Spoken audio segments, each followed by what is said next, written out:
1946 नौसैनिक विद्रोह जो कराची से कलकत्ता तक फैल गया था। आइए जानते हैं। स्वतंत्र भारत के इतिहास में हमारी कोई जगह नहीं है, यहाँ तक कि भारतीय नौसेना ने हमारे योगदान को 50 साल से ज़्यादा समय गुजर जाने के बाद याद किया और एक छोटा सा स्मृति चिन्ह भेंट किया। इतिहासकारों का मानना था कि 1946 में रॉयल नेवी के 200 ठिकानों और जहाज़ों पर हुए विद्रोह ने ब्रिटिश की सरकार को भारत जल्द छोड़ने पर मजबूर कर दिया था। कमांडर मुतप्पा ने बीबीसी से कहा था कि हमसे कई छुपकर मुंबई के अलग अलग इलाकों में जवाहरलाल नेहरू और अन्य नेताओं के भाषण सुनने जाया करते थे। मुझे पर महात्मा गांधी का खास प्रभाव था। मैं रॉयल नेवी में नाविक का काम कर रहा था, लेकिन विदेशी हुकूमत की नीतियों का सख्त विरोध कर रहा था। उनका कहना था कि भारतीय और एंग्लो इंडियन के बीच वेतन में भेदभाव को लेकर ये विद्रोह शुरू हुआ था। भारतीय नाविकों को 16 रुपये प्रति माह मिलता था, जबकि एंग्लो इंडियन नाविकों को पगार 60 रुपये थी।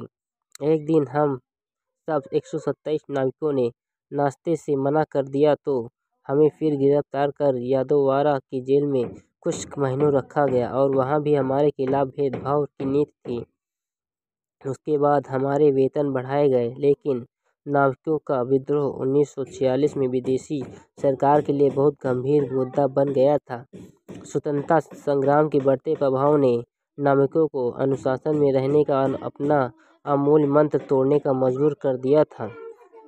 मुंबई के ऐतिहासिक गेटवे ऑफ इंडिया और ताजमहल होटल के निकट स्थित रॉयल नेवी के कोस्टल ब्रांच में तैनात नाविकों ने अपने अंग्रेज अफसरों को उनके कमरे और शौचालय में बंद कर दिया था। वही घटना कुछ जहाज़ों पर भी हुई थी। कमांडर मुतप्पा के मुताबिक अंग्रेजों को डर था कि लूटे हुए हथियारों और बारूद से कहीं विद्रोह कर रहे नौसैनिक ताजमहल होटल पर हमला न कर बैठे।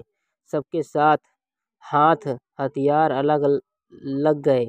बावर्ची, सफाई कर्मचारी, खाना परोसने वाले और यहाँ तक कि सैनिक बैंड के सदस्य ने भी हथियार लूट लिए थे।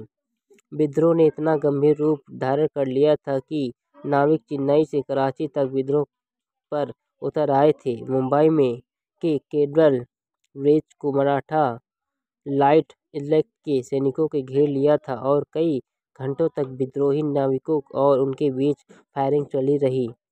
मुतप्पा ने बीबीसी को बताया कि नौसैनिकों के विद्रोह को महात्मा गांधी का समर्थन नहीं मिला। उन्होंने नाविकों को अनुशासन में रहने को कहा। नेहरू ने खुद को नौसैनिक विद्रोह से अलग कर लिया था। कुछ सालों तक सैनिक नौसेना से बाहर रहे और कुछ को गिरफ्तार कर भी लिया गया था। स्वतंत्रता के बाद उन्हें एक बार फिर नौसेना में भर्ती किया गया, लेकिन जिस समय आइसलैंड के सैनिकों के देश भूल गया था, उसी तरह मुंबई म्यूटिनी में भाग लेने वाले नौसैनिक भी भुला दिए गए। अगर आपको मेरी जानकारी अच्छी लगी हो तो मेरे चैनल को सब्सक्राइब करें, कमेंट करें, लाइक करें, शेयर करें। बेल आइकन दबाना ना भूलें।